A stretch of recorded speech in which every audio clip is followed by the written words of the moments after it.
السلام علیکم۔ شام کی چائے کے ساتھ حاضر ہیں۔ قرآن کریم کی تعلیمات سے رہنمائی اور روشنی حاصل کرنے کے لیے اس کا جاننا اور سمجھنا بہت ضروری ہے۔ اس ضرورت کو محسوس کرتے ہوئے بچوں کو قرآن فہمی کی طرف مائل کرنے کے لیے قصص القرآن کی کہانیوں کا سلسلہ شروع کیا جا رہا ہے۔ آج کی پہلی کہانی کا نام ہے چونٹی۔ اللہ تعالیٰ نے اپنے برگزیدہ پیغمبر حضرت سلیمان علیہ السلام کو علم منطق الطیر یعنی پرندوں سے بات کرنے کا علم عطا فرمایا تھا۔ آپ پرندوں ہی نہیں، درندوں، چرندوں اور دیگر تمام مخلوق کی زبان بھی سمجھتے تھے اور ان سے انہی کی زبان میں باتیں کیا کرتے تھے۔ ایک روز حضرت سلیمان علیہ السلام ایک عظیم الشان لشکر کے ساتھ کہیں جا رہے تھے۔ آپ کے لشکر میں انسانوں، جنوں، چرندوں، پرندوں اور درندوں کے علاوہ اللہ تعالیٰ کی دیگر مخلوقات کی بہت بڑی تعداد شامل تھی۔ حضرت سلیمان علیہ السلام بہت روب اور دبدبے والے بادشاہ تھے۔ یہی وجہ تھی کہ لشکر انتہائی نظم و ضبط اور ترتیب کے ساتھ چل رہا تھا۔ کسی کی مجال نہ تھی کہ اپنی مقرر کردہ حدود سے ادھر ادھر ہو جائے۔ صحراؤں سے گزرتا، پہاڑوں کو سر کرتا، دریاؤں کو عبور کرتا یہ عظیم الشان لشکر اس وقت ایک بہت بڑی وادی سے گزر رہا تھا۔ یہ وادی نملا یعنی چونٹیوں کی وادی تھی۔ زمین اور پہاڑوں میں کروڑوں سوراخ تھے جن میں چونٹیاں رہتی تھیں۔ ان چونٹیوں کی ایک ملکہ تھی۔ ملکہ چونٹی اپنی رعایا چونٹیوں کا بہت خیال رکھتی اور چونٹیوں کی اس سلطنت کا نظم و نسق بڑی بخوبی سے چلا رہی تھی۔ تمام چونٹیاں اپنی ملکہ سے بہت پیار کرتی تھی اور اس کے ایک اشارے پر بڑے سے بڑا کام کرنے کو تیار رہتی تھی۔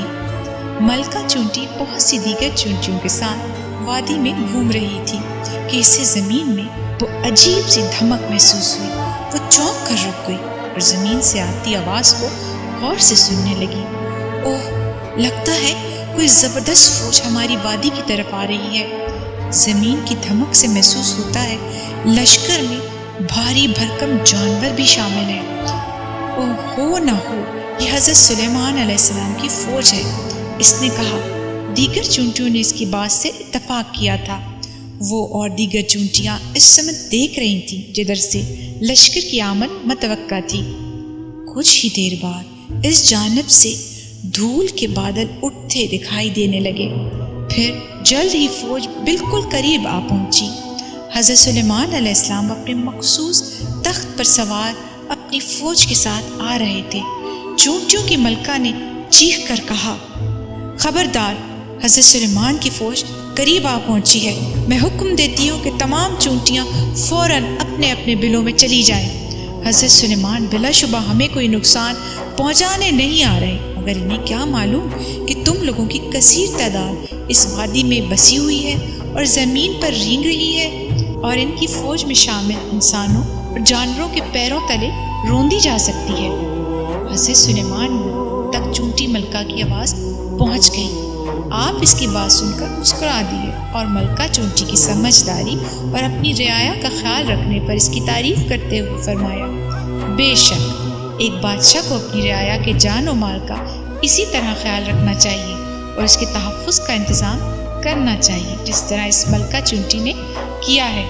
یہ واقعہ قرآن مجید کی سورہ النمل آیت 15 تا 19 میں بیان کیا گیا ہے۔ حضرت سلیمان علیہ السلام کے دور میں ایک بار طویل عرصے تک بارش ہی نہ ہوئی۔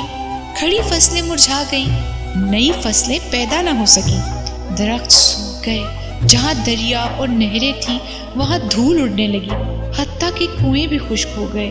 غرض قحط کی سی صورتحال ہو گئی۔ انسان اناج کے دانے دانے کو اور جانور چارے کے تنکے تنکے کو ترس گئے اور بڑے پیمانے پر اموات کا خطرہ پیدا ہو گیا۔ حضرت سلیمان علیہ السلام اپنی امت کے ساتھ بارش کی دعا کرنے کے لیے نکلے۔ وہ ایک میدان کی طرف جا رہے تھے تاکہ وہاں جمع ہو کر اللہ تعالیٰ کے حضور بارش کے لیے اجتماعی دعا کریں۔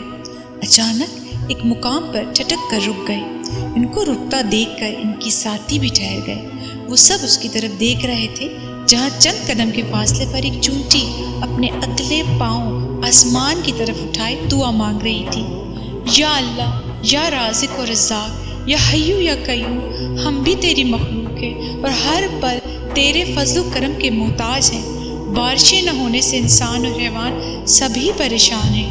خوراک اور پانی نہ ہونے سے ہماری زندگیوں کو خطرات لاحق ہو گئے ہیں۔ ہمیں بارش سے محروم رکھ کر ہلاک نہ کر، ہم پر اپنا رحم فرما، ہماری غلطیوں، کوتاہیوں اور گناہوں کو معاف فرما دے۔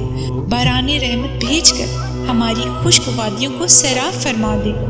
حضرت سلیمان علیہ السلام نے جب یہ منظر دیکھ کر اپنی قوم سے فرمایا، چلو واپس چلو، اب ہماری دعا کی ضرورت نہیں، ایک حیوان کی دعا نے ہمارا کام کر دیا، اب ہمارے طلب کیے بغیر بارش ہوگی۔ اور پھر ایسا ہی ہوا۔